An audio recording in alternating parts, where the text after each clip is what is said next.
Le thème que j'aimerais aborder avec vous ce matin, c'est victoire durable. Une victoire qui dure, pas une victoire passagère, pas une victoire de quelques temps seulement, mais une victoire qui dure dans le temps. Et la sous-question, c'est comment donner de la continuité à nos victoires. Parce que vous avez certainement déjà constaté dans vos vies que des fois on remporte une victoire et puis tout de suite après, eh bien c'est le creux de la vague. Le dimanche matin, on est comme ça. Le coq en feu. Ça, c'est le dimanche matin. On est dans l'onction, on est plein de force, on est plein de courage, on est plein de foi, on a une belle allure. Vous avez fait votre belle toilette, vous êtes tout beau, vous êtes toute belle, vous avez fait votre douche, vous êtes parfumé, vous êtes tout beau, vous êtes maquillé.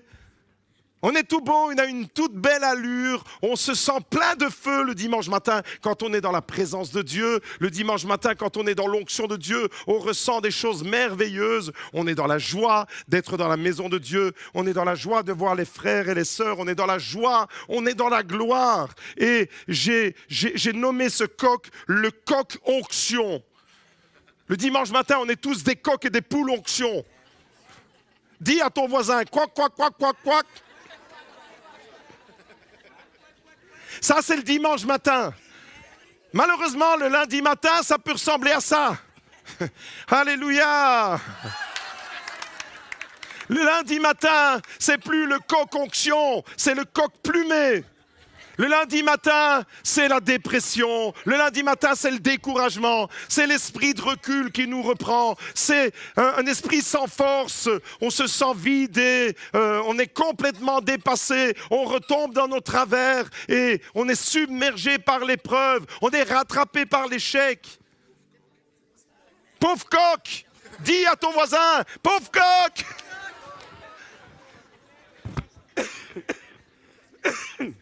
Du coq onction, du coq en feu, on passe au coq déplumé, du coq qui est complètement déprimé.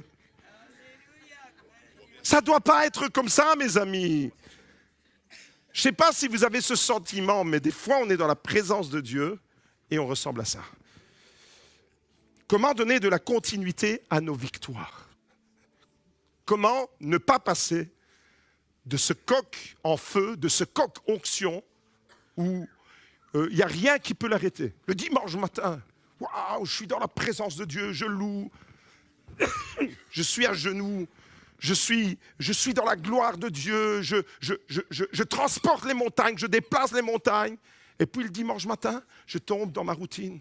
Je replonge dans ma routine et tout le bénéfice d'un culte des fois, tout le bénéfice des moments intenses, spirituels, on a été visité. Est-ce que tu es d'accord pour dire que chaque semaine, quand tu viens dans ce lieu, tu es visité par l'Esprit de Dieu? Est-ce que tu es d'accord avec moi pour dire que des fois, le lundi matin, c'est plus du tout le même état d'esprit? Des fois, il ne faut même pas attendre le lundi matin, des fois, c'est le dimanche après-midi. Alors comment ne pas passer de ça à ça? Comment ne pas passer du coq onction au coq plumé? Imaginez, vous allez en vacances, vous êtes bien reposé, vous aviez besoin de repos, vous avez pris 15 jours, partez au soleil, les tropiques, les palmiers, la plage, le sable fin, l'eau turquoise, c'est magnifique, vous êtes reposé, vous êtes dans un transat, vous buvez un petit cocktail, torre la pile. Vous avez bien profité pendant 15 jours, vous êtes ressourcés, vous avez bien besoin de congés, vous avez pris vos congés, et puis vous rentrez à la maison. Et dès que vous rentrez à la maison, toutes vos habitudes vous retrouvent. Vous êtes directement submergés. Vous replongez dans vos habitudes immédiatement. Il ne faut pas attendre 24 heures. Et en très peu de temps, vous perdez le bénéfice des 15 jours de vacances. Vous dites, mais j'ai l'impression que je ne suis même pas parti en vacances. Je suis déjà là, en train de débattre avec mes problèmes, avec mes difficultés. En vacances, je me sentais comme un coq onction. Et maintenant, je suis encore une fois comme un coq plumé. Imaginez, vous gagnez beaucoup d'argent, vous travaillez, vous avez un bon salaire, vous gagnez vraiment beaucoup d'argent. Mais vous ne savez pas gérer votre argent. Vous êtes peut-être un flambeur. Vous êtes quelqu'un qui fait des mauvais placements, un mauvais investissement. Vous gagnez beaucoup d'argent. Vous êtes un coq, onction. Et puis, à cause d'une mauvaise gestion, vous pouvez être plumé et vous retrouver sans le sou. Vous pouvez vous retrouver nulle part. En très peu de temps, vous pouvez tout perdre. Perdre tout le bénéfice de votre travail. Comment ne pas perdre le bénéfice d'une onction? Comment ne pas perdre le bénéfice d'une bénédiction? Des fois, je pense que ça parle à beaucoup de personnes, ça. Quand tu reçois ta paye au début du mois, tu es comme un coq, plein de feu. Wouh, wouh. Le 10 du mois, tu es plumé comme un coq. Tu n'as plus rien, tu es fauché, tu as tout dépensé et tu te dis, ben moi finalement, les 30 premiers jours du mois, c'est les 30 premiers jours les plus difficiles. Les amis, dans le monde du sport, c'est très fréquent. C'est très régulier, c'est très fréquent. Après avoir connu la gloire, après avoir connu le succès et après avoir gagné beaucoup d'argent, il y a beaucoup de footballeurs. Je parlais du foot ce matin, il y a beaucoup de footballeurs qui terminent ruinés. Après avoir connu la gloire, après avoir même gagné la Coupe du Monde, c'est des personnes qui ont eu des moments de mauvaise gestion dans leur vie. Et ils ont tout perdu à cause d'un mauvais choix peut-être, à cause d'un mauvais placement, à cause d'un mauvais investissement ou tout simplement à cause de mauvaises expériences. Souvent, ils sont gagnés par le vice du jeu ou par l'alcool ou par la drogue. Et malheureusement, eh bien, ce qu'ils avaient gagné, le magot qu'ils s'étaient fait, le compte en banque blindé, eh bien, tout ça peut, en peu de temps, être complètement ravagé. Le plus célèbre parmi eux, c'est Diego Armando Maradona, champion du monde, certainement le joueur, le numéro 1 de l'histoire du football. Probablement qu'il n'y a personne qui pourra l'égaler. Diego Armando Maradona, champion du monde avec l'Argentine. Si vous allez à Naples aujourd'hui, le gars, il est mort. Gagné par la cocaïne, par tous les vices, à 60 ans, sa vie, alors que c'était un athlète et un homme avec un ballon, il faisait de la magie.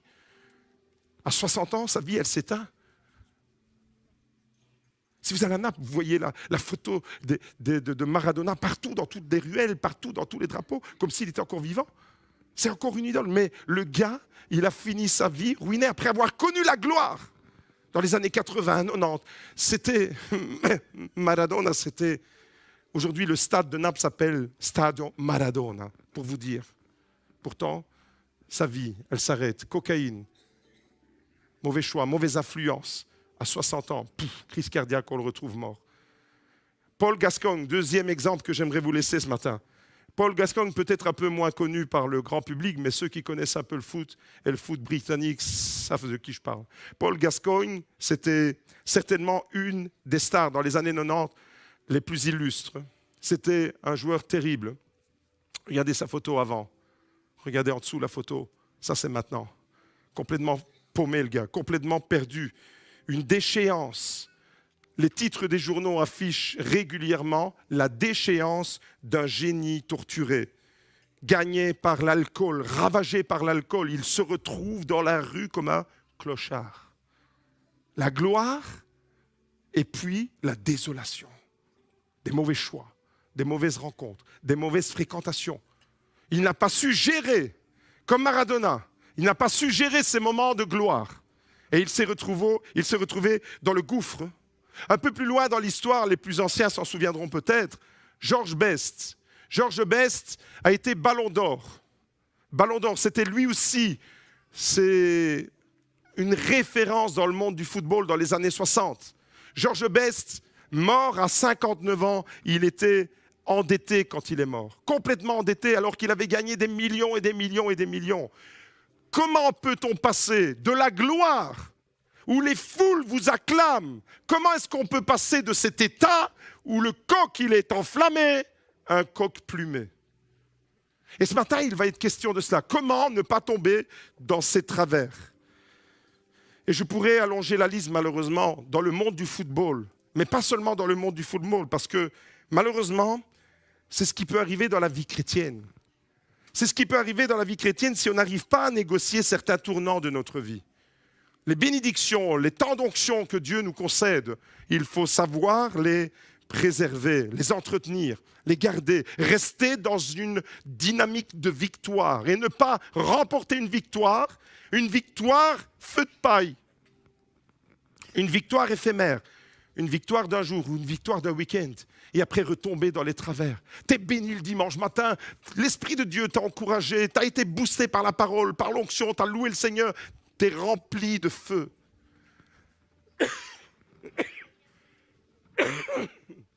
Malheureusement, le lundi matin, tout ça est déjà dans un tiroir, dans les oubliettes.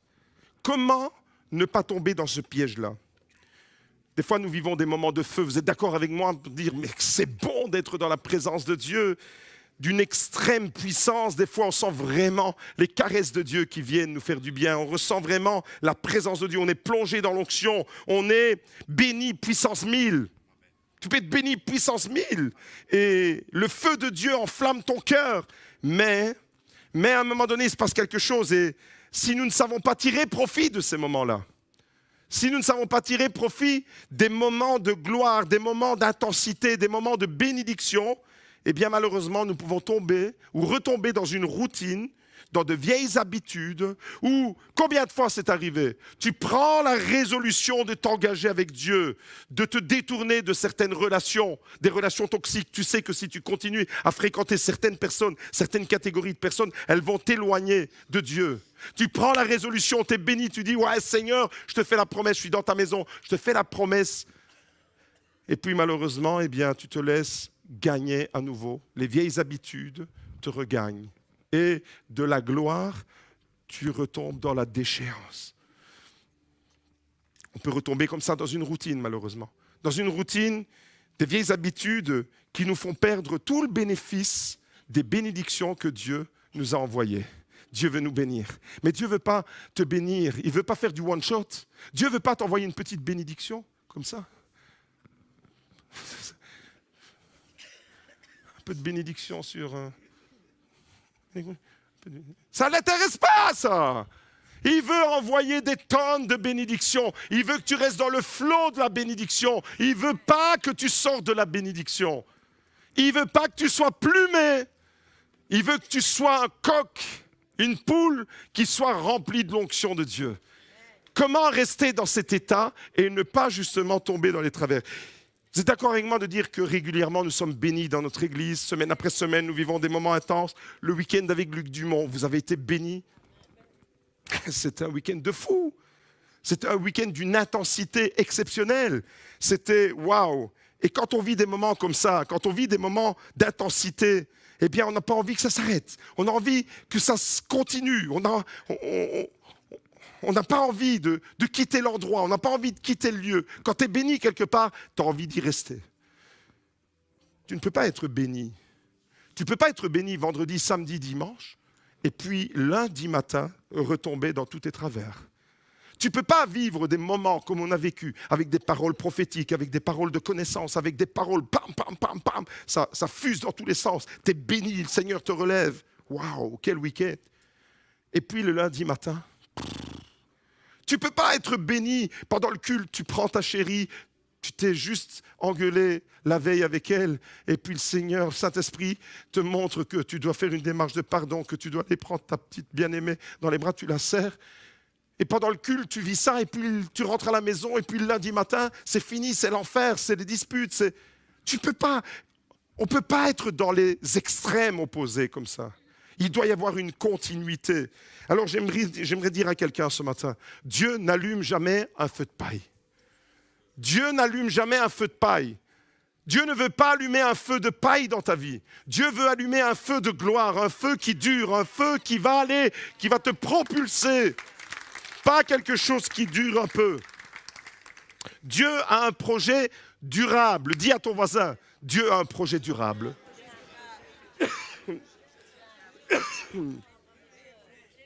Et la clé de cette victoire, c'est la continuité. Rester dans la continuité de Dieu. Alors ce matin, on va découvrir ensemble comment rester dans la victoire, comment entretenir l'onction. On découvre ça à travers un texte, Luc chapitre 9, verset 28. Jésus et 3 de ses disciples se retrouvent à la montagne. c'est là que se trouve l'onction, à la montagne. Jésus prit avec lui Pierre, Jean et Jacques, et il monta sur la montagne pour prier. Pendant qu'il priait, l'aspect de son visage changea, et son vêtement devint d'une éclatante blancheur.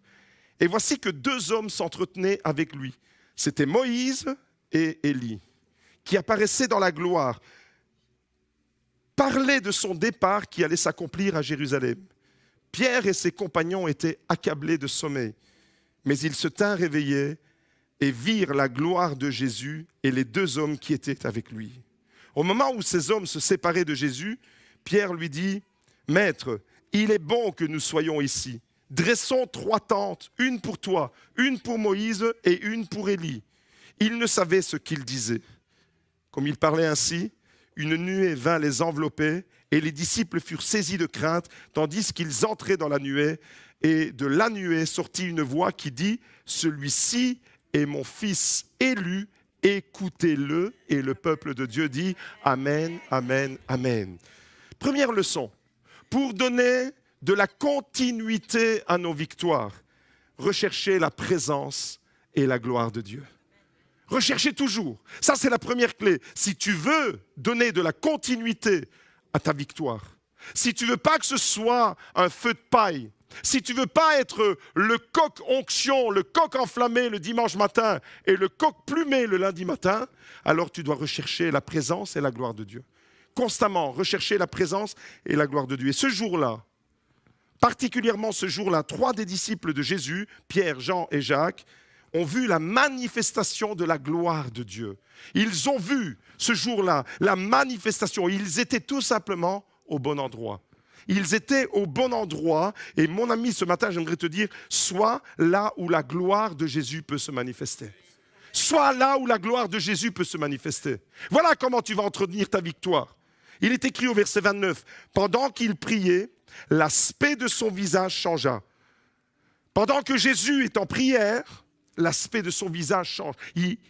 Imaginez-vous, les disciples, Pierre, Jacques, Jean sont là, sont en train de vivre un spectacle extraordinaire. Ils sont témoins de la gloire de Dieu. Ils voient le visage de Jésus qui se transforme et son vêtement qui devient d'une blancheur éclatante. Au verset 32, Pierre et ses compagnons étaient accablés de sommeil. Des fois, tu risques de passer à côté d'un moment, un moment d'onction, un moment de bénédiction, parce que tu es fatigué, parce que tu n'as pas envie de te lever pour venir à l'église. Tu restes à la maison et tu te dis, mais de toute façon, il y a YouTube et je vais regarder le culte. Non. Alors, j'ai rien contre YouTube parce qu'on est à fond dedans. Mais ce n'est pas un service pour ceux qui n'ont pas envie de venir à l'église, YouTube. C'est un service pour ceux qui ne peuvent pas venir à l'église. Vous voyez la différence? Parce que c'est ici l'onction, la montagne elle est ici. Vous voyez, et là, des fois, à cause d'un sommeil, eh bien, on risque de passer. Mais là, Pierre, Jacques et Jean ont lutté contre leur sommeil, ont lutté contre leur fatigue, ont lutté contre cet esprit de somnolence qui pouvait les endormir. Et imaginez un instant, Jésus, son visage était complètement transformé, sa gloire se manifestait, et Pierre et Jean en train de roupiller. Ils seraient passés à côté de la gloire de Jésus. Moi, je ne veux pas passer à côté de la gloire de Jésus.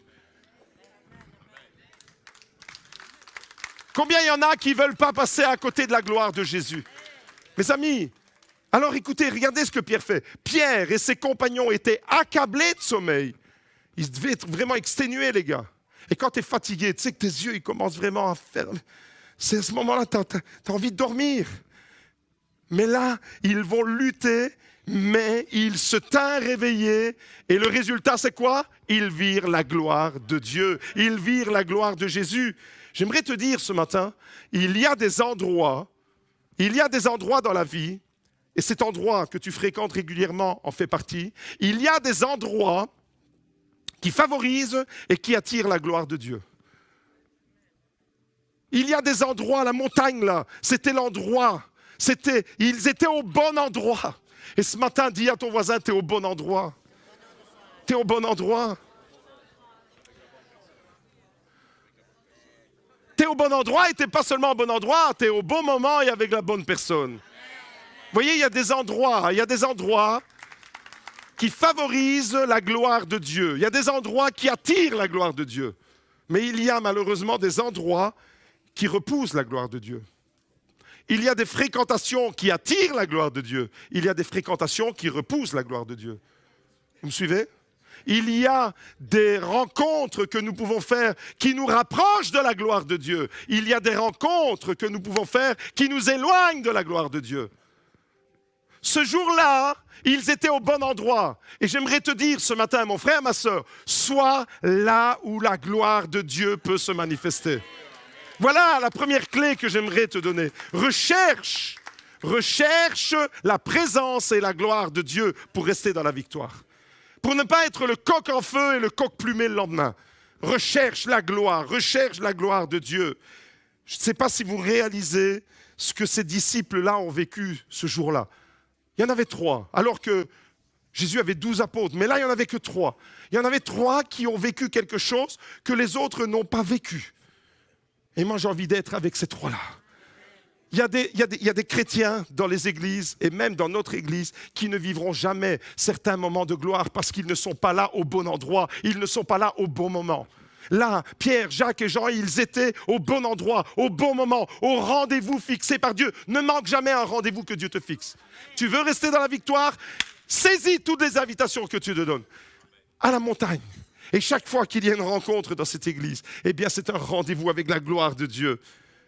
Entoure-toi des personnes qui vont te stimuler. Entoure-toi des personnes qui vont, j'imagine Pierre, Jacques et Jean en train de s'endormir, il y en a peut-être un des 3 qui était un peu plus fatigué que les autres. Et il y en a un peut-être qui a donné un coup de coude. « Hé, qu'est-ce que tu fais? T'es fou, quoi?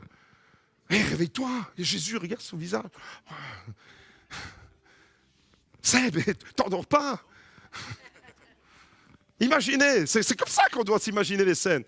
Ils étaient là, il y en a peut-être un qui était plus accablé, plus endormi, plus fatigué. Il avait peut-être péché un peu plus longtemps que les autres sur le lac de Galilée. Il était au bout de sa vie. Mais malgré tout, ce qui l'intéressait, c'était quoi? La gloire de Jésus. Et il a forcé, il a veillé, il est resté éveillé et il a vu. Je ne sais pas si vous imaginez ce moment extraordinaire qu'ils ont pu vivre. Toute notre vie, elle doit tendre à ça. Je suis en train de parler de ce qui devrait faire l'objet de nos recherches. Je suis en train de vous parler de ce qui devrait être le but ultime de notre existence. Chercher la présence et la gloire de Dieu, il n'y a rien de plus beau. Allô? Vous êtes en train de vous endormir ou quoi? Vous avez passé à côté de la gloire. C'était un rendez-vous divin ce jour-là. Ce n'était pas un rendez-vous banal. C'était un rendez-vous divin. Ils ont été littéralement enveloppés. Ils n'ont pas vu seulement la gloire de Jésus. Ils ont participé à la gloire de Jésus. Ils n'ont pas vu seulement le visage de Jésus resplendissant, son vêtement blanc éclatant. Ils ont été enveloppés par la gloire de Jésus. C'est ça que Dieu veut faire dans ta vie. Il ne veut pas manifester sa gloire sur ta vie seulement. Il veut t'envelopper de sa gloire. Il veut que tu sois enveloppé de sa gloire. Et il est écrit au verset 34, regardez, comme il parlait ainsi, au verset 34, une nuée vint les envelopper. Les envelopper. Cette fois-ci, ce n'est pas seulement Jésus dans la nuée, c'est Jésus, Pierre, Jacques et Jean, les disciples sont dedans. Est-ce que ce matin, ça t'intéresse d'être dans la nuée avec ton Dieu? Recherche la présence de Dieu, recherche la gloire de Dieu. Recherche, c'est-à-dire, tu dois faire un effort. Des fois, tu vas être fatigué.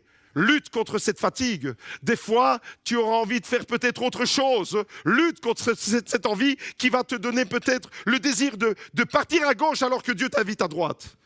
Mon frère, ma sœur, j'aimerais te dire, sois là, dis-le à ton voisin, sois là où la gloire de Jésus peut se manifester. Des fois, on vit des moments. Des fois, nous vivons des moments.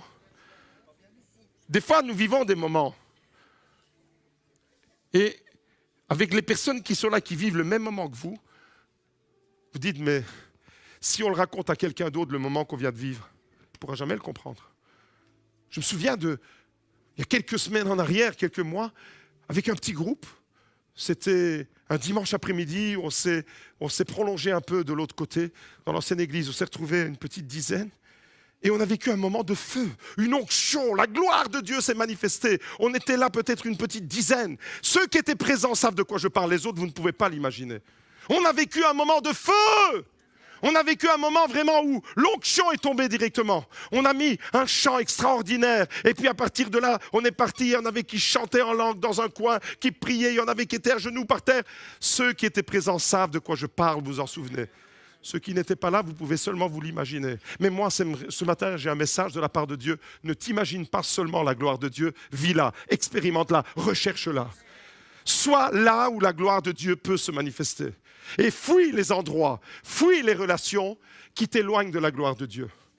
La montagne, elle te rapproche. Là, avec Jésus, Pierre, Jacques et Jean étaient rapprochés. Ils ont été littéralement enveloppés. Comme ils parlaient ainsi, au moment où ils parlent, la nuée, l'onction, la nuée c'est l'onction, vient les envelopper. Et là, c'est plus seulement des témoins de la gloire de Jésus, mais ils participent de cette gloire. Tous les ingrédients étaient réunis pour vivre un moment d'éternité. Quand vous vivez des moments comme ça avec Dieu, c'est comme si le temps s'arrêtait. Vous ne comptez plus l'heure, vous ne comptez plus les minutes, vous oubliez le reste. Le plus important, c'est d'être dans la présence de Dieu. Tant que tu n'as pas expérimenté ça, tu es peut-être dans une forme de vie religieuse, mais tu n'as pas encore goûté à la dimension du Saint-Esprit. Quand tu goûtes à la dimension du Saint-Esprit, tu ne viens pas religieusement t'asseoir le dimanche matin et en calculant les minutes que le pasteur va prêcher, en disant, pourvu qu'il ne soit pas trop long, parce que dimanche après-midi, j'ai quand même quelque chose prévu. Quand tu cherches l'onction de Dieu, quand tu cherches la présence de Dieu, tu ne calcules pas comme ça. Tu dis, Seigneur, ce moment-là, c'est un moment d'éternité. Le temps s'arrête, la notion du temps s'arrête. Voilà ce qui te permet de maintenir la victoire. Un moment de feu. Ils étaient en train de vivre un moment de feu. Dites avec moi, fuego! Fuego, c'est-à-dire le feu de Dieu, je veux le feu de Dieu, je veux l'entretenir. Et le feu de Dieu, vous savez, le feu de Dieu s'entretient. Un feu, si tu ne l'entretiens pas, il finit par s'éteindre. Dieu allume un feu et puis il te dit, toi mon enfant, entretiens-le. Entretiens-le, viens mettre les bûches, recherche ma présence, recherche mon onction, recherche ma gloire. La montagne était là, l'onction était au rendez-vous, la nuée était présente, la gloire de Jésus est révélée, la présence de Dieu se manifeste et sa parole, elle est audible. Quand tous ces ingrédients-là sont rassemblés, waouh! Quand la gloire de Dieu se manifeste, en même temps, il dit, écoutez mon fils. Au moment où la gloire de Dieu se manifeste, il dit, celui-ci est mon fils élu, écoutez-le. La gloire de Dieu te conduit à écouter, à obéir. Tu ne peux pas rechercher la gloire de Dieu en ayant une vie de désobéissance à Dieu. Vous voyez, la gloire de Dieu, ce n'est pas simplement vivre un beau moment d'extase. Ce n'est pas ça. La gloire de Dieu, c'est « Seigneur, je plonge dans ta présence. C'est tellement bon de goûter à ton amour, à ta présence, à ton esprit, mais en même temps, ton esprit me dit que je dois t'obéir. » Et c'est comme ça que ce moment-là se termine. C'est écoutez le Dieu de la nuée parle et il dit, celui-ci est mon fils bien-aimé, écoutez-le. La gloire de Dieu se manifeste là où il y a des hommes et des femmes qui écoutent la voix de Dieu. Si tu n'écoutes plus la voix de Dieu, si tu n'écoutes plus les commandements de Dieu, si tu n'écoutes plus la voix du Saint-Esprit qui parle à l'intérieur de toi, tu vas t'éloigner. Et du coq en gloire que tu as été, tu peux devenir un coq plumé. Remarquez, il n'y a pas de miracle ce jour-là. Remarquez avec moi, dans le texte qu'on a lu, il y a la gloire de Dieu, mais il n'y a pas le miracle. Il n'y a pas de guérison. Il n'y a pas tout ça. À ce moment-là, il n'y a pas ni de miracle, ni de guérison, mais il y a la gloire de Jésus. Il y a la gloire de Jésus et c'est ça le plus important. La vraie clé pour une vie victorieuse spirituellement, ce n'est pas de rechercher le miracle, ce n'est pas de rechercher le surnaturel, ce n'est pas de rechercher le sensationnel, ce n'est pas de rechercher le spectaculaire. Le plus important dans la vie spirituelle, ce qui va faire de toi que tu vas être dans la victoire et que tu vas rester dans la victoire, c'est que tu vas rechercher la gloire de ton Dieu. La gloire de ton Dieu, la vraie victoire, c'est ça, c'est la présence de Dieu. La vraie victoire, c'est la recherche de la gloire de Dieu. Et quand tu recherches la présence de Dieu, pour la présence de Dieu et pas pour toi-même, comprenez, quand tu recherches la présence de Dieu, pour la présence de Dieu et pas pour toi-même, pas pour les bénéfices que tu vas toi en retirer, quand tu recherches la présence de Dieu pour réjouir son cœur, quand tu recherches la présence de Dieu, quand tu recherches la gloire de Dieu, pas pour ton miracle, mais pour la gloire de Dieu. Imaginons, Tu as besoin d'une intervention de Dieu. Et tu t'approches de Dieu pour qu'il intervienne. Il n'intervient pas. Tu vas être déçu de Dieu et tu vas lui tourner le dos. Tu ne le recherchais pas pour la gloire de Dieu. Tu le recherchais pour ce qu'il allait faire dans ta vie. Non, ce n'est pas de ça que je suis en train de parler. C'est recherche la gloire de Dieu, recherche la présence de Dieu pour Dieu et pas pour toi-même. Alors quand tu recherches la gloire de Dieu pour la gloire de Dieu, quand tu recherches la présence de Dieu pour la présence de Dieu, alors on peut parler d'une vraie vie victorieuse. Une vie victorieuse, c'est une vie qui recherche sans cesse la gloire de Dieu, la présence de Dieu, partout où tu es. La vraie victoire, c'est quand tu glorifies Dieu dans ta vie. Dans le monde, on dit « ma victoire, c'est ma gloire ». Avec Jésus, on dit « ma victoire, c'est ta gloire ». Je vis des victoires pour ta gloire. Dans le monde, on attire la gloire, la victoire et la gloire sur soi-même.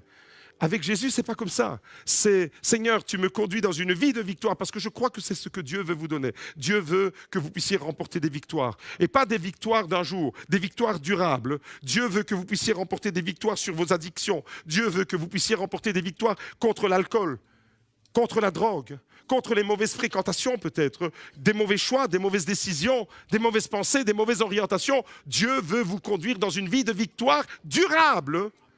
Mais recherche la gloire de Dieu, recherche la présence de Dieu et il vous l'accordera. La vraie victoire, mon frère, ma sœur, c'est quand tu es détaché de toi-même. Quand tu arrives à te détacher de toi-même et que tu recherches la gloire de Jésus. Ça, c'est la vraie victoire. C'est tout un travail qu'on doit apprendre à faire. Ça, la Bible le résume en un mot, la sanctification. La sanctification, c'est que tu te détournes de toi-même et tu recherches la gloire de Dieu dans ta vie, dans tes choix, dans tes décisions, dans la gestion de tes finances, dans la gestion de ta vie sexuelle, dans la gestion de ta vie familiale, dans la gestion de ta vie, dans toutes les dimensions. Recherche la gloire de Dieu. Et quand tu recherches la gloire de Dieu, alors, eh bien, la gloire de Dieu, elle va se manifester dans ta vie. Et tu vas pouvoir vivre des moments d'intensité comme ceux-là. Ce moment est tellement fort pour Pierre, Jacques et Jean. Il y a une intensité sur cette montagne ce jour-là. Il est tellement fort qu'il est tellement puissant ce moment que Pierre a envie de rester sur place. Il n'a même plus envie de descendre de la montagne. Il a envie d'arrêter le temps. Il a envie de rester là et il est enveloppé de la gloire de Dieu lui aussi.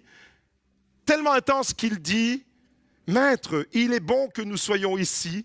Dressons 3 tentes, une pour toi, une pour Moïse et une pour Élie. » Pierre veut rester là. Mais la Bible dit qu'il ne savait pas ce qu'il disait. Tiens, c'est bizarre ça. Pierre veut rester là et la Bible dit qu'il ne sait pas ce qu'il dit.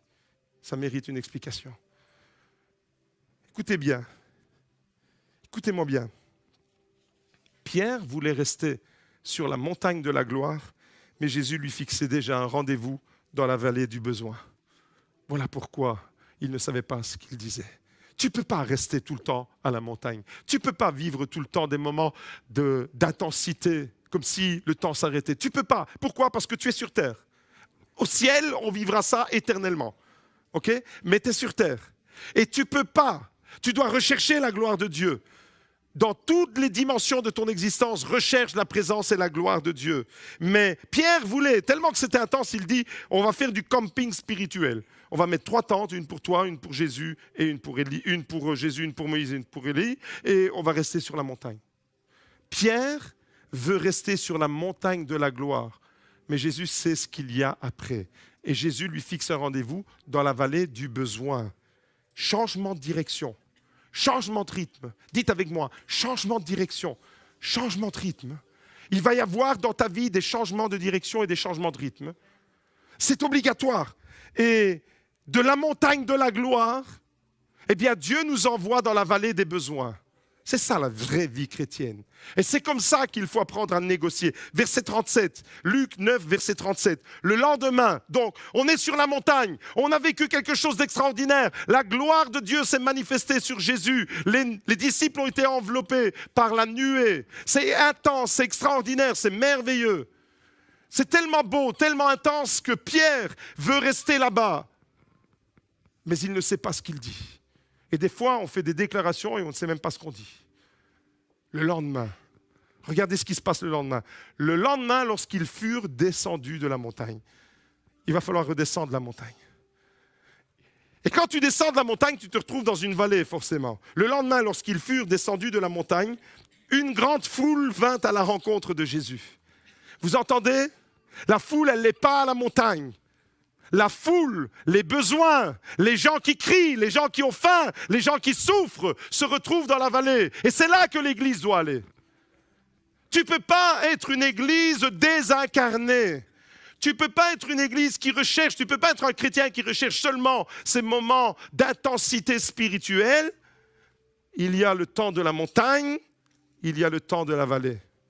Le lendemain, ils descendent et une foule nombreuse va à la rencontre de Jésus. Et voici que du milieu de la foule, un homme s'écria « Maître, je t'en prie, porte les regards sur mon fils, car c'est mon fils unique. » Un esprit le saisit. Et aussitôt, il pousse des cris. Et l'esprit le fait entrer en convulsion, le fait écumer, le quitte à grande peine après l'avoir tout meurtri. J'imagine la détresse de ce papa qui vient au-devant de Jésus et qui dit « Fais quelque chose pour mon enfant. Regarde dans quel état il est. Il se mutile lui-même. Il y a un esprit qui prend possession de lui. Il devient fou. Comme des parents d'adolescents qui sont complètement désemparés devant la souffrance de leur enfant. Et là, la Bible nous dit qu'il y a un esprit qui a pris possession de cet enfant. Et le papa va au-devant de Jésus.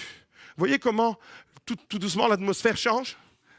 Vous avez remarqué comment l'atmosphère, elle change? On est dans le même texte. C'est le lendemain que ça se passe.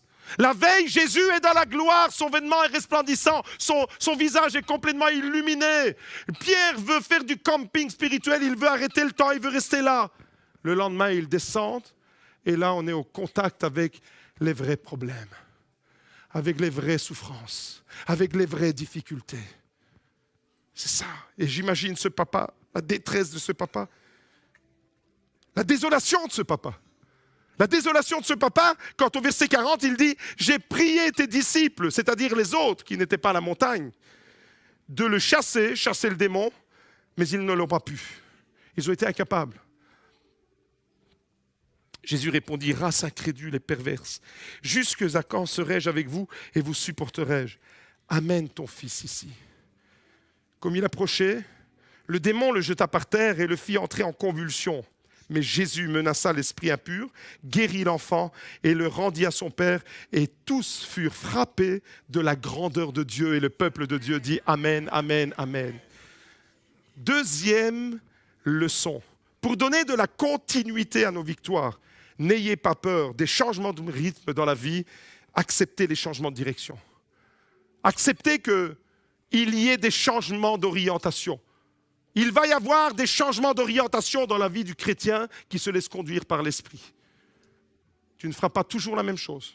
Tu ne vas pas faire toujours le même type de rencontre. Tu ne vas pas vivre toujours les mêmes expériences. C'est ça la vraie vie spirituelle. La vie religieuse, vous savez c'est quoi? C'est que tu vis toujours la même chose. Tu vas à l'église et tu sais ce que tu vas vivre et tu sais comment tu vas le vivre, etc. Tout est tac, tac, tac, tac, tac, bien cadenassé par les hommes. Et tu sais, non, c'est pas ça, la vie dans l'esprit. La vie dans l'esprit, c'est que l'esprit va te conduire sur des chemins. Si tu te laisses conduire par l'esprit de Dieu, il va te conduire à la montagne, tu vas tomber à genoux devant la gloire de Dieu. Le temps va s'arrêter. Tu ne comprendras rien de ce qui t'arrive parce que tu es dans l'onction, tu es dans la présence de Dieu, tu es dans ce qu'il y a de plus intense dans la vie. La présence de Dieu, il n'y a rien de plus intense. L'esprit va te conduire à des moments comme ça. Mais l'esprit va te prendre et il va te dire, maintenant, descends dans la vallée. Maintenant, on va aller dans la vallée du besoin. Maintenant, on va aller à la rencontre de tous ces papas qui pleurent pour leur enfant, de toutes ces mamans qui pleurent pour leur adolescente. Maintenant, on va aller à la rencontre de tous ceux qui sont infirmes, de tous ceux qui sont rejetés par la société. Dieu veut te conduire. Dieu veut te conduire à la montagne de la gloire et il veut te conduire dans la vallée des besoins. Vous savez, dans la vie, vous ne ferez jamais toujours les mêmes expériences. Vous n'allez pas faire toujours les mêmes rencontres. Ça n'existe pas, ça. Les moments de gloire que nous passons, les moments d'intensité, les moments quand nous nous retrouvons ici le dimanche matin, le mardi soir, le vendredi soir, ces moments-là où on est dans la présence de Dieu, dans l'onction, dans la louange, parce que quand on loue Dieu, vous savez ce qui se passe? Il se passe quelque chose dans la louange. La Bible dit que Dieu habite au milieu des louanges de son peuple. Donc, quand on est dans la louange, on est dans l'onction de Dieu, la présence de Dieu, eh bien, ces moments-là, ces moments qu'on passe dans la présence de Dieu, les moments de gloire à la montagne que nous passons dans la présence de Dieu, nous font devenir des agents du changement. Je répète, les moments que tu vis ici, les moments que tu vis dans la gloire de Dieu, les moments que tu vis dans la présence de Dieu, c'est pour te transformer, c'est pour que tu deviennes un agent secret de Jésus. C'est pour que tu deviennes un agent de transformation, un agent du changement pour les autres. Là, Pierre, Jacques et Jean ont vu le contraste des extrêmes, de la montagne à la vallée, de la gloire de Jésus à ce pauvre enfant qui était complètement mutilé, qui était complètement à la merci d'un démon. Imaginez le papa qui voit son fils se jeter par terre, se rouer de coups lui-même, se frapper. Combien le cœur de ce papa doit être complètement perdu dans les larmes.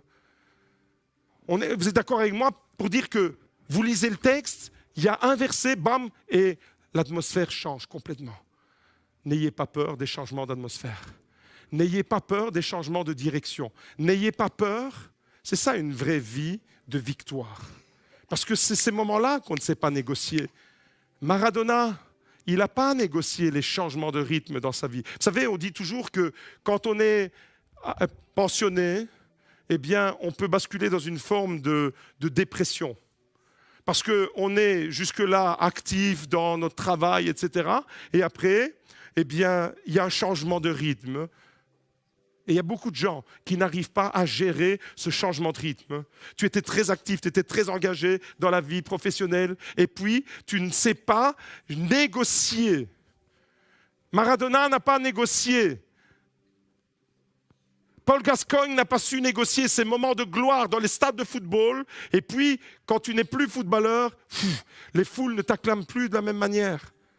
Et alors, tu commences à faire des rencontres, des relations, des expériences, et c'est le début de la fin. Mon frère, ma sœur, j'aimerais te dire ce matin, les moments de gloire, on doit en vivre. Mais ces moments de gloire-là, ils nous transforment et font de nous des agents de transformation, des agents du changement. Et des fois, dans la vie, c'est ça. C'est le passage des extrêmes.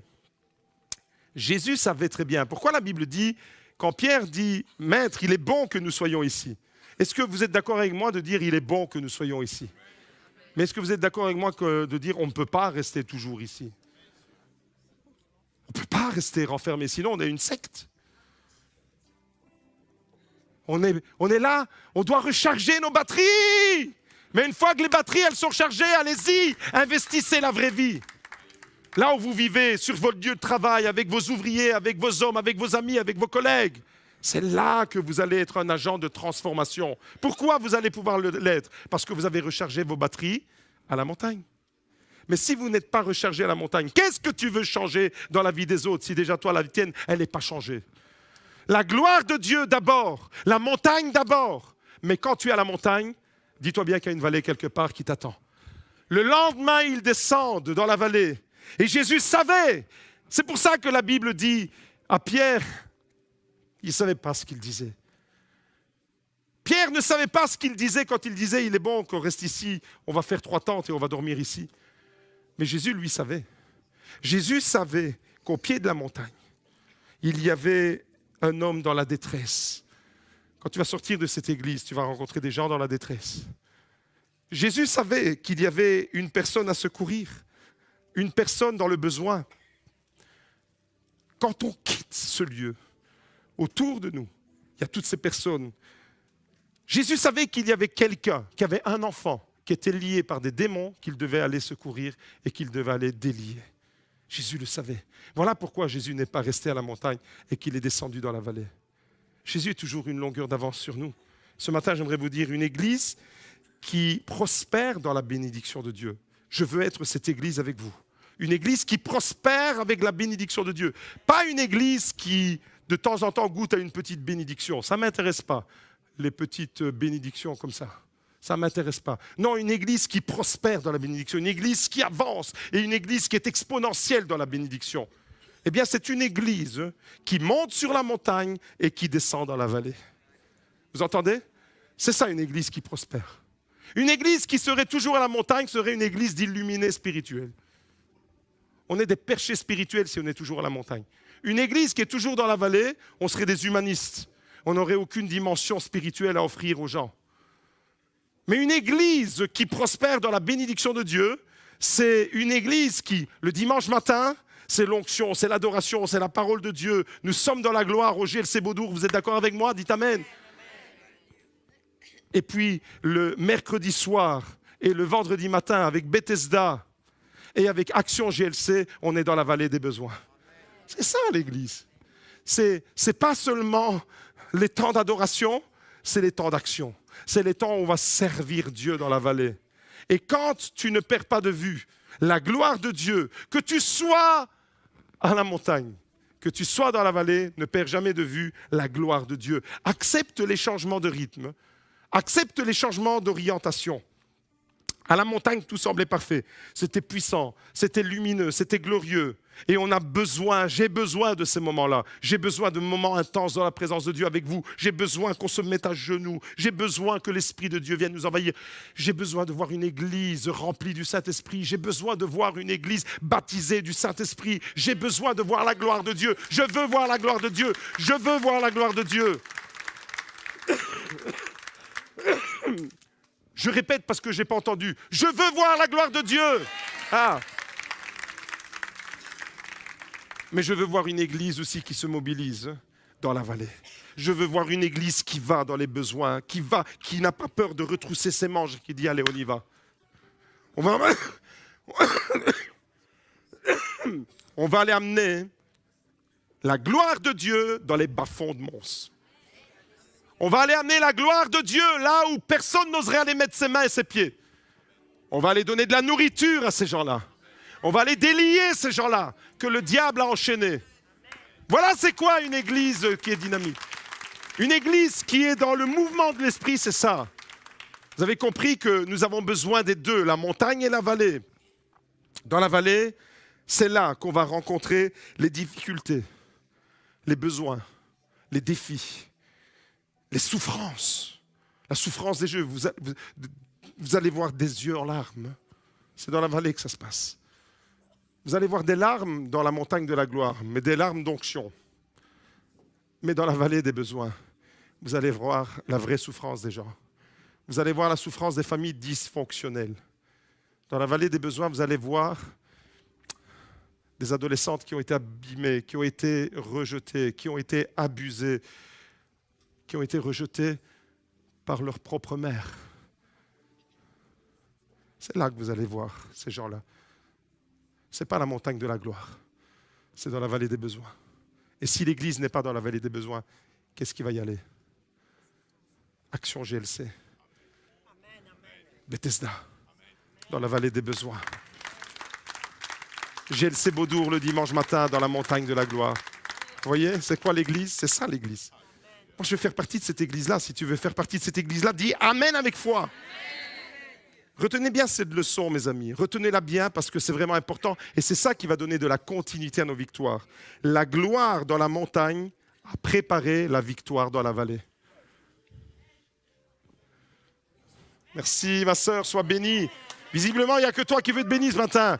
Wouh, toutes les bénédictions sur Marie. Je répète. Mes amis, la gloire dans la montagne a préparé la victoire dans la vallée. On ne part pas dans la vallée sans être rechargé spirituellement. On a ouvert un nouveau département, GLC Beaudour, j'en parlerai davantage cet après-midi, Action GLC. Je veux vraiment maintenir cette ligne directrice. C'est qu'on ne va pas sur le terrain sans passer par la prière ici. Parce que ce n'est pas une œuvre humanitaire qu'on fait. C'est un acte de grâce et de compassion au nom de Jésus qu'on pose. On fait trembler l'enfer quand on fait ça. On fait reculer les ténèbres. On va apporter de la nourriture à des SDF dans la rue de Mons. C'est ça l'église dans la vallée. C'est ça l'église dans la vallée du besoin. Mais pour remporter une victoire dans cette vallée-là, il fallait être dans la gloire. Jésus a été capable, écoutez bien, Jésus a été capable de délier cet homme, cet enfant qui était enchaîné par Satan. Juste avant, il était dans la gloire, dans la présence de Dieu. Les disciples ont été incapables. Pourquoi? Parce qu'ils n'étaient pas dans la montagne avec Jésus. Vous comprenez que c'est tellement important de maintenir les deux en équilibre. Et il faut absolument savoir changer de rythme, changer d'orientation. Si Dieu te conduit à la montagne pendant un temps, des fois la montagne, elle peut durer. Alléluia. Je me souviens de ce dimanche avec Luc Dumont. Une réunion qui a duré presque 4 heures dimanche soir. On n'a pas vu le temps passer. On veut que ça dure. Comme Pierre, on a envie que ça se prolonge. On était tous là, l'église était en feu. Mais le lendemain, on était dans la vallée des besoins. À 5 heures du matin, le réveil, il m'a rappelé que j'étais dans la vallée avec Luc Dumont pour le conduire à la gare du Midi pour qu'il prenne l'avion. J'étais dans une profonde vallée. J'aurais tellement voulu être dans la vallée du sommeil ce jour. Mais non, tu vas te lever, vallée du besoin, tu vas conduire le serviteur de Dieu à la gare. Jésus était lumineux à la montagne. Il était efficace dans la vallée. Lumineux le dimanche matin. Dis-le à ton voisin, lumineux le dimanche matin. Efficace le lundi, mardi, mercredi, jeudi, vendredi, samedi. Alléluia! Lumineux et efficace. Mes amis, il était en communion parfaite avec le Père à la montagne et il était en contact rapproché dans une sensibilité extraordinaire avec la souffrance des gens dans la vallée. En communion intense avec le Père à la montagne, sensible à la souffrance dans la vallée. Vous voyez, ça c'est Jésus. Il sait gérer les temps, le changement de rythme, l'orientation. Il sait se retrouver à la montagne, il sait se retrouver à la vallée. Et c'est ça le problème de beaucoup de chrétiens.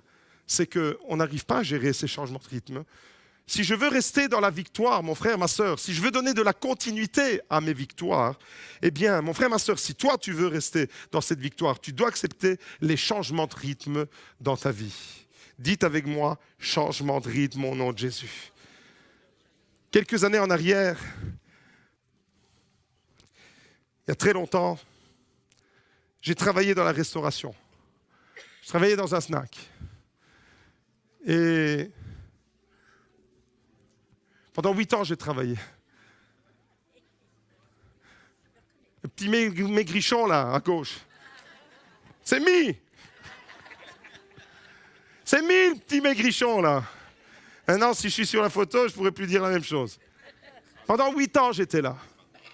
Et pendant 8 ans, pendant que j'étais déjà papa, je préparais mes études en théologie, j'ai travaillé le soir au snack, j'allais étudier à la fac. C'était une intensité extraordinaire. Mais au snack, j'ai appris quelque chose. Pas seulement quelque chose, j'ai appris plusieurs choses. Mais j'ai appris le changement de rythme dans le travail. Il y a dans n'importe quel snack ce qu'on appelle les coups de feu. Qui a déjà travaillé dans un snack ici? Vous savez c'est quoi un coup de feu? Un coup de feu, c'est de plus ou moins midi, moins quart, à 2h, 2h30 de l'après-midi, ça dépend du snack, où vous ne comprenez plus rien de ce qui arrive. Bam, bam, bam, bam, bam, bam, bam, les gens, ils arrivent de partout. Les clients fusent de partout, fricadelles, frites, hamburgers, mitraillettes, merguez, bam, bam, bam, pita. Vous ne comprenez plus rien. Et là, les coups de feu, c'est de midi, moins quart, à 2h de l'après-midi. Et puis ça reprend le soir, de plus ou moins 18h à 20h, 20h30. Tu ne comprends plus rien. Tu ne sais plus. Et si tu es tout seul à ce moment-là, moi ça m'arrivait des fois le soir, à midi jamais, mais le soir, d'être tout seul.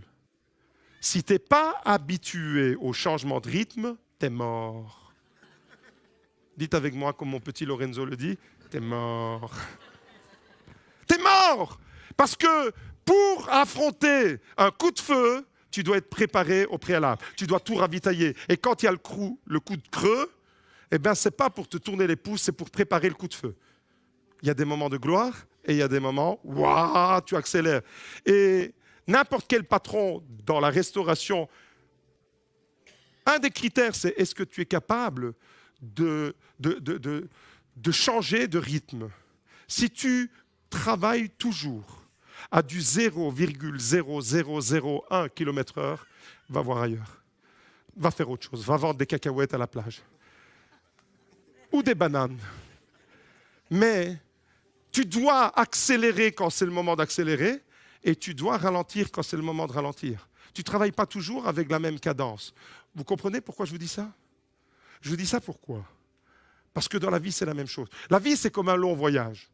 Vous prenez votre voiture, vous partez de chez vous pour atteindre une destination à 2200 km d'ici, dans le sud de l'Italie. Eh bien, vous ne roulez pas toujours à la même vitesse. Vous partez de chez vous, vous êtes dans une agglomération, puis vous montez sur l'autoroute, vous pouvez aller à 120, puis des fois, il y a des bouchons, vous devez vous arrêter carrément sur l'autoroute. Vous ne comprenez pas? Changement de rythme. Puis il y a une déviation parce qu'il y a des travaux. Et Wes vous dit, l'autre jour, Luc Dumont disait qu'il a dû demander pardon à Wes. Vous vous rappelez de ça? Parce qu'il en a fait à sa tête. Mais moi, j'ai dit à Johnny l'autre jour, maintenant c'est Wes qui doit nous demander pardon.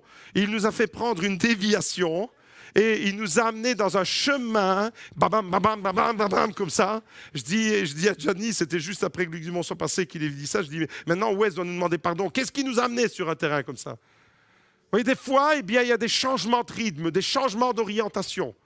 Tu dois savoir les négocier. C'est vrai pour le snack, c'est vrai pour un voyage, et c'est vrai dans la vie de tous les jours. Il y a des changements de rythme. Et une vie de qualité, c'est une vie qui ne se laisse pas désarçonner. Dis à ton voisin, n'aie pas peur des changements d'orientation, n'aie pas peur des changements de rythme. Il y a quelqu'un qui va changer de travail. Il y a quelqu'un qui va changer complètement d'orientation professionnelle. N'aie pas peur. Je ne sais pas c'est pour qui cette parole, mais il y a quelqu'un qui va changer son travail. N'aie pas peur. N'aie pas peur, dites avec moi, n'aie pas peur. N'aie pas peur des changements d'orientation. N'aie pas peur des changements de rythme. N'aie pas peur des coups de feu. N'aie pas peur. À un moment donné, il faut accélérer la cadence. Et à un moment donné, tu devras te ralentir. N'aie pas peur. Mon frère, ma sœur, j'aimerais te dire ce matin que la vraie vie chrétienne, c'est une vie qui sait négocier ses tournants dans la vie. Il y a des moments à la montagne, il y a des moments dans la vallée. Changement de rythme en restant efficace. Il ne s'agit pas de perdre notre efficacité dans ce qu'on fait. Non, non. N'ayez pas peur des changements. N'ayez pas peur des changements d'orientation. Ils sont là pour nous rappeler que nous sommes vivants. Tu es vivant. Vous savez, au cimetière, il n'y a plus de changement de rythme. C'est fini. Ils sont tous au même rythme.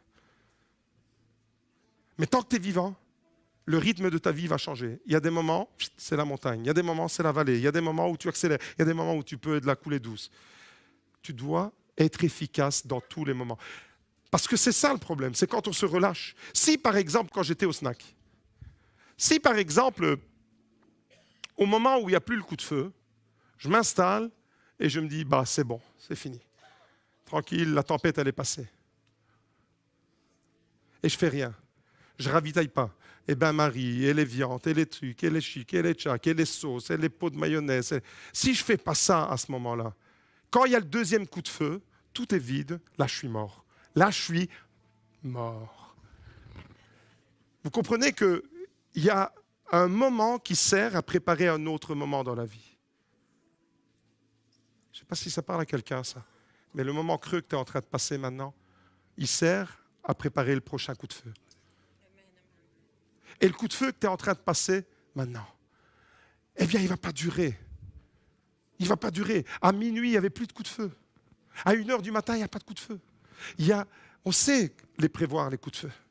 Il y a des moments dans la journée ou dans un snack, tu sais c'est quand. C'est quand les gens y mangent. Je viens de faire une révélation extraordinaire. Là. Le coup de feu, c'est quand les gens y mangent. Mais quand les gens y dorment, il n'y a pas de coup de feu. Vous voyez, donc il y aura toujours du changement. Alors, je ne sais pas vous, mais moi, je trouve que la vie, elle serait vraiment fade et ennuyeuse si elle avait toujours le même rythme. C'est ça qui me fait sentir vivant. C'est les changements de rythme. Troisième clé, et je termine avec ça. Pour donner de la continuité à nos victoires. Pour donner de la constante à nos victoires. Quelle que soit la saison que vous traversiez, que tu sois dans un désert, que tu sois dans une tempête, que tu sois dans la vallée ou dans la montagne, peu importe où l'Esprit va te conduire, quelle que soit la saison, que vous soyez à la montagne ou dans la vallée, gardez toujours les yeux fixés sur Jésus. Ça, c'est la clé ultime pour une vie de victoire qui dure. Gardez toujours les yeux fixés sur Jésus. Quand tu es à la montagne de la gloire, l'équipe de louange peut venir me rejoindre. Quand tu es sur la montagne de la gloire, garde les yeux fixés sur Jésus. Quand tu es dans la vallée des besoins, garde les yeux fixés sur Jésus. Tant que tu ne te détournes pas de Jésus, ce sera toujours bon. Je ne parle pas d'un feu de paille ici, parce que la clé ultime pour donner de la continuité à nos victoires, et je ne veux pas, encore une fois, parler d'un feu de paille. Dieu ne veut pas allumer un feu de paille dans ta vie. Dieu veut allumer un feu durable, une vie victorieuse qui dure dans le temps. Une vie qui aura un vrai impact. La clé ultime, c'est d'avoir les yeux fixés sur Jésus. Regarde toujours à Jésus. Dis à ton voisin, garde tes yeux fixés sur Jésus. Garde tes yeux fixés sur Jésus. Regardez l'apôtre Pierre. L'apôtre Pierre, il était à la montagne et puis il a vu Jésus dans la vallée. Et on va terminer avec ça. Tant qu'il avait les yeux fixés sur Jésus, il a vécu des choses extraordinaires. J'aimerais te dire à quelqu'un ce matin, tant que tu auras les yeux fixés sur Jésus, tu vas vivre des choses extraordinaires. Il avait les yeux fixés sur Jésus, il a pu marcher sur l'eau. Il avait les yeux fixés sur Jésus, il a vu la gloire de Jésus sur la montagne. Il avait les yeux fixés sur Jésus, il a été témoin de beaucoup de miracles. Il a vu les miracles de Jésus. Il avait les yeux fixés sur Jésus. Il avait les yeux fixés sur Jésus. Mon frère et ma sœur, il est devenu un agent du miracle. Pourquoi? Parce qu'à la montagne de la gloire, il a chargé les batteries. Dans la vallée du besoin, il est devenu un agent de transformation, un agent du changement. Et il a été lui-même un agent du miracle. Et j'aimerais dire à quelqu'un ce matin, tant que tu auras les yeux fixés sur Jésus, tu vas marcher sur l'eau. Tant que tu auras les yeux fixés sur Jésus avec confiance, tu vas voir sa gloire sur ta vie. Tant que tu auras les yeux fixés sur Jésus, tu seras témoin de ses miracles. Et tant que tu auras les yeux fixés sur Jésus, tu vas toi-même expérimenter la puissance du miracle dans ta vie et à travers ta vie. Ce matin, je voudrais résumer mes 3 points pour une vie de continuité dans la victoire. Premièrement, recherche la présence de Dieu et la gloire de Dieu. Dis à ton voisin, recherche toujours la présence et la gloire de Dieu. Deuxième clé, n'aie pas peur, ne crains pas les changements de rythme, les changements d'orientation, les changements d'orientation. C'est Dieu qui est le maître de ta vie. Et il sait quand il doit t'envoyer à la montagne et il sait quand il doit t'envoyer dans la vallée. Toi, sois prêt, les yeux fixés sur Jésus. Troisièmement, et tant que ces 3 paramètres seront réunis, eh bien, tu auras une vie victorieuse qui va continuer pour la gloire de ton Dieu. 3 paramètres, dites avec moi, présence, gloire de Dieu. Je vais entendre l'Église. Présence et gloire de Dieu. Ne pas redouter les changements de rythme. Fixer les yeux sur Jésus. Alléluia. Seigneur, ce matin, nous voulons fixer les yeux sur toi et te dire merci, Père. Merci pour ta présence. Merci pour ta gloire. Merci, Seigneur, parce que tu nous fixes des rendez-vous à la montagne et merci parce que tu nous envoies dans la vallée. Nous voulons être cette Église. Nous voulons être une Église, Seigneur, qui sait gérer ces moments. Non pas une Église désincarnée, déshumanisée, mais une Église, Seigneur, qui prend vraiment la peine d'aller au-devant des besoins, comme toi, Jésus. Une Église qui cherche avant tout ta présence et ta gloire. Une Église qui recherche cette onction. Et ce matin, Seigneur, je veux vraiment te demander d'agir dans le cœur de mes frères et de mes sœurs. Au nom puissant de Jésus.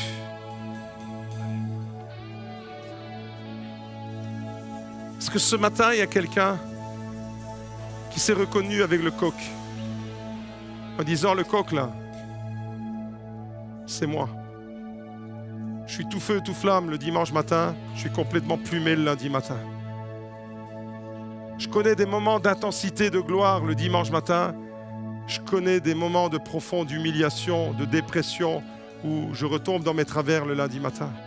Alors si c'est ton cas, et si tu veux donner de la continuité à tes victoires en disant « Non, je refuse d'être un coq plumé », combien de personnes voudraient dire avec moi « Je refuse d'être un coq plumé » Je veux être ce coq pour toi, Jésus. Je veux être cette poule pour toi, Jésus. Je veux être rempli, habité de ta gloire. Seigneur, je ne veux pas des moments de joie éphémères. Et si tu veux donner de la continuité à ta victoire, donner de la continuité à l'œuvre de Dieu dans ta vie, ne pas allumer un feu de paille, mais allumer un feu qui dure pour la gloire de Dieu. Alors ce matin, simplement, je voudrais te faire venir devant. Si tu veux expérimenter ça, de dire Seigneur, je refuse d'être ce coq qui, de la gloire à l'humiliation. Venez devant, on va prier ensemble. On va prendre un engagement. Ne restez pas dans les rangs, ne restez pas dans les chaises, restez pas à vos places. Venez devant, cherchez la présence de Dieu. C'est ici qu'est la montagne. En ce moment, c'est ici qu'est la montagne. En ce moment, c'est ici qu'est la gloire. Mais attention, vous qui êtes ici devant, venez, sortez des rangs, venez. Vous qui êtes ici devant, j'aimerais vous dire, demain, vous serez dans la vallée. N'ayez pas peur de la vallée. Poliandro, n'aie pas peur de la vallée. Il va y avoir des changements d'orientation dans ta vie. Il va y avoir des changements de rythme, des rebondissements. N'aie pas peur. Dieu est avec toi. Il est avec toi maintenant à la montagne. Demain, il est avec toi dans la vallée. Est-ce qu'on peut lever nos mains vers Poliandro, s'il vous plaît? Père, dans le nom de Jésus, je veux te prier pour mon frère. Tu me pousses, Seigneur, dans l'esprit, à lui donner cette parole. Je ne sais pas pourquoi, Seigneur. Comme pour chacun de mes frères, chacune de mes sœurs. Et je réclame ta bénédiction sur la vie de mon frère. Seigneur, merci parce que ce matin, il se tient là. Il se tient dans ta présence. Il se tient, Seigneur, là où il y a la nuée. Il se tient là où il y a la gloire. Il se tient sur la montagne. Il vient charger, Seigneur, son cœur de cette intensité afin que demain, Seigneur, quand tu l'enverras dans la vallée, il soit un agent de transformation. Merci, Seigneur, de le remplir de ton onction et de le bénir. Au nom puissant de Jésus. Au nom puissant de Jésus. Et l'Église dit Amen. Alléluia. Pendant que l'équipe de louange va faire monter le nom de Yeshua, nous allons prier, nous allons chercher la gloire de Dieu. Père Saint, dans le nom de Jésus, je te prie pour mes bien-aimés, pour tous ceux qui sont ici sur ta montagne, Seigneur. Nous ne voulons pas être seulement spectateurs de ta gloire. Nous voulons être enveloppés de la nuée. Seigneur, merci parce que c'est là que tu nous fixes un rendez-vous ce matin. Alors libère ta faveur et ta bénédiction. Je refuse pour la vie de mes frères et de mes sœurs qu'ils soient des coqs enflammés le dimanche matin et des coqs plumés le lundi matin. Au nom de Jésus, tu donnes de la continuité, tu donnes de la stabilité, tu donnes de la force dans le caractère.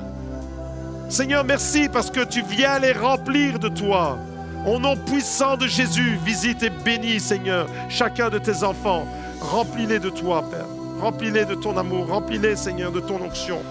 Dans la vallée, la montagne et la vallée, la montagne et la vallée, la montagne et la vallée, la montagne et la vallée. Alternez les moments, montagne et vallée, dans la gloire, dans la puissance, dans l'onction de Dieu. Oh Jesus, alléluia. Merci Seigneur, tu bénis Seigneur. Seigneur Jésus, tu bénis Seigneur. Changement d'orientation au niveau professionnel Seigneur.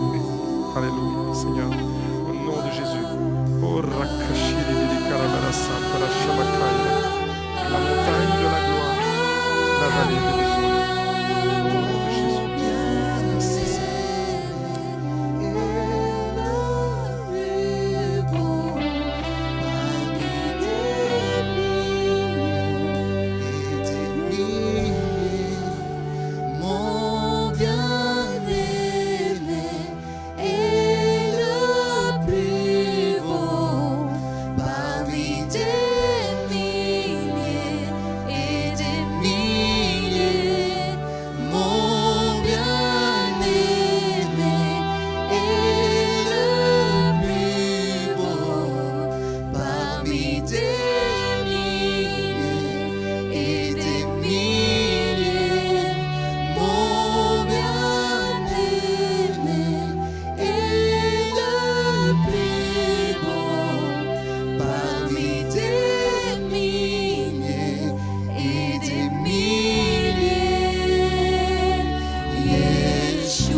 langue, chante en langue sur cette mélodie.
résonne en ce lieu,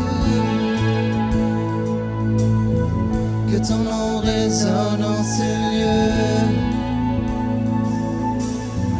que ton nom résonne en ce lieu, Jésus, que ton nom résonne en ce lieu,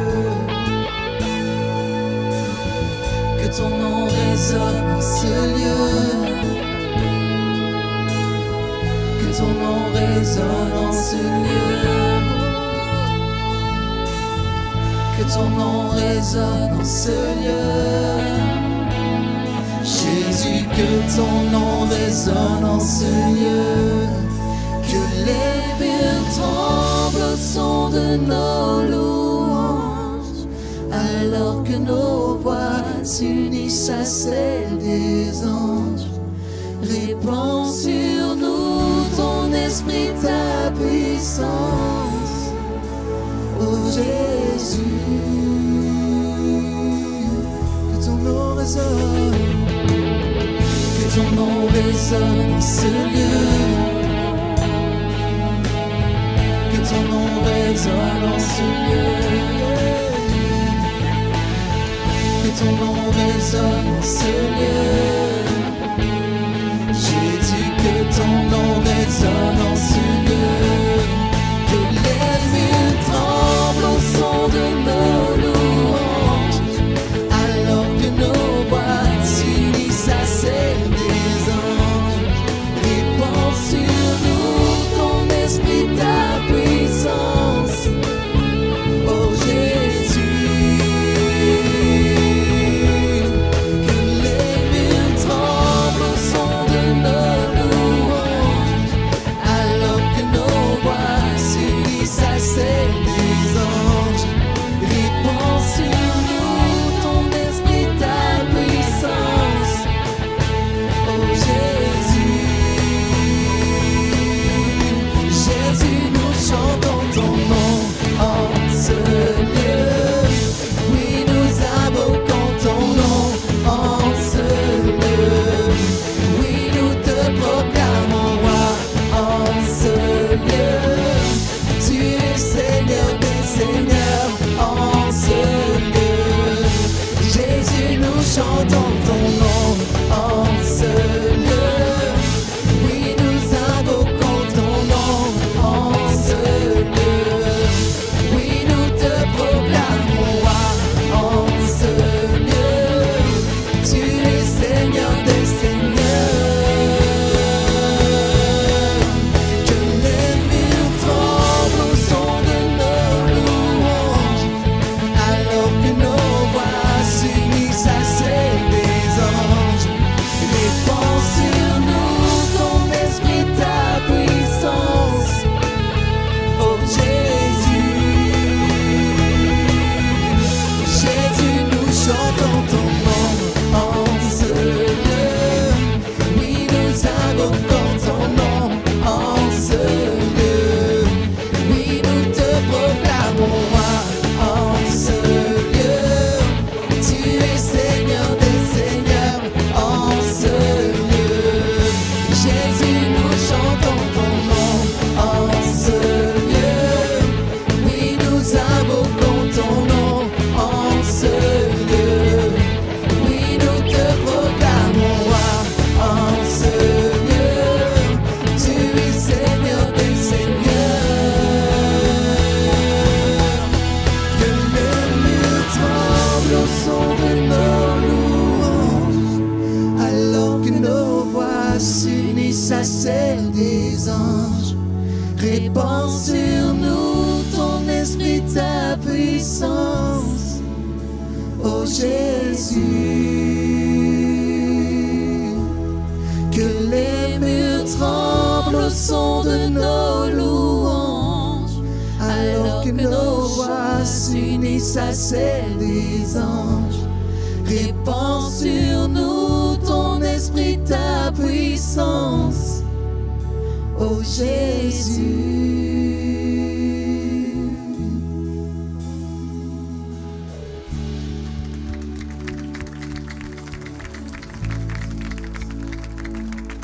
Alléluia.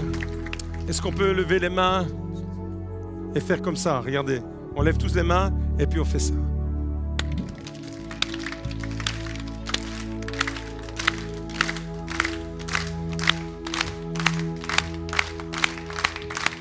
J'ai Jésus dans mon bateau, j'ai Jésus dans mon bateau, j'ai Jésus dans mon bateau. Alléluia. Mes amis, j'aimerais vous dire, plus l'intensité de la montagne sera grande, plus l'efficacité dans la vallée sera profonde. Cherchez l'intensité de la présence de Dieu et la gloire de Dieu va vous accompagner dans la vallée. Je termine avec ça. Peut-être déjà cet après-midi, et j'enlève le peut-être, déjà cet après-midi, le Seigneur va vous envoyer dans des vallées. Allez-y, n'ayez pas peur de la vallée, n'ayez pas peur du changement d'orientation. Ce matin, on était à la montagne, demain, vous serez à la vallée. Il y a quelqu'un qui va connaître des vallées qu'il n'a jamais connues, des besoins dans la vallée que tu n'as jamais rencontrés. Et pour les affronter, Tu ne peux pas y aller avec tes propres forces. C'est pour ça qu'il faut monter d'abord à la montagne. Amen. Alterne dans ta vie. Montagne et vallée, montagne et vallée. Amen. Soyez puissamment bénis.